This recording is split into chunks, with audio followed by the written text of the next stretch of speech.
Hi guys, I'm here with a project share today of our newly launched Lucky printable scrapbook page set. It's a mini 3-page series that is perfect to add into an existing scrapbook or to start a new one with, and you can share all of your photos from St. Patrick's Day right on these. And if you are interested, you can get them at the link in the description. But without a further ado, I'm gonna go ahead and show you each page up close and personal.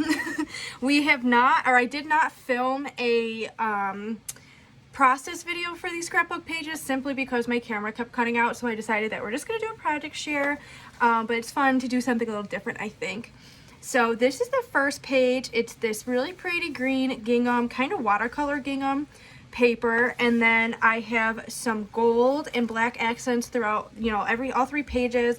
And then I love these little shamrock stickers. I think they're so cute, and of course gold accents just complete everything and make it all look so much better. And then I just have some pops of purple, just a little bit to kind of tie it into the other 2 pages.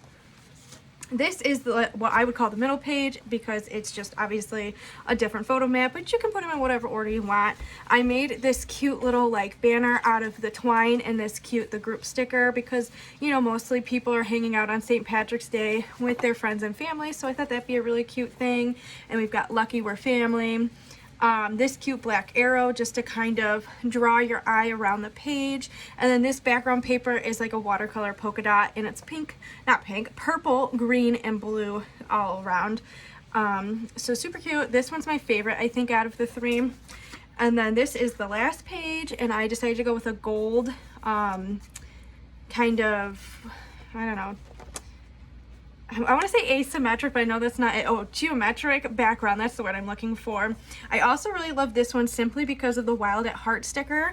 I just think that's so cute, and it was so fun to find these stickers that had some blue already into it, and then blue and green in this one. So just super cute, and I'm really excited to launch these. Like I said, if you're interested in having this set of 3-page scrapbook pages, you can go ahead and get it at the link in my bio. And if you haven't signed up for emails yet, you can actually get this set for free, as long as you sign up for emails and you become a bestie. So I hope this inspires you to create something. And if you are looking for any inspiration, definitely check out some of my other process videos that can help you out on where to start. And if you do make something inspired by me, make sure you share it on Instagram. I'd love to see it, and you could tag me at MimiLeeMade, and I would love to see what you end up creating. So I will see you guys in the next video. Everybody have a good day. Bye.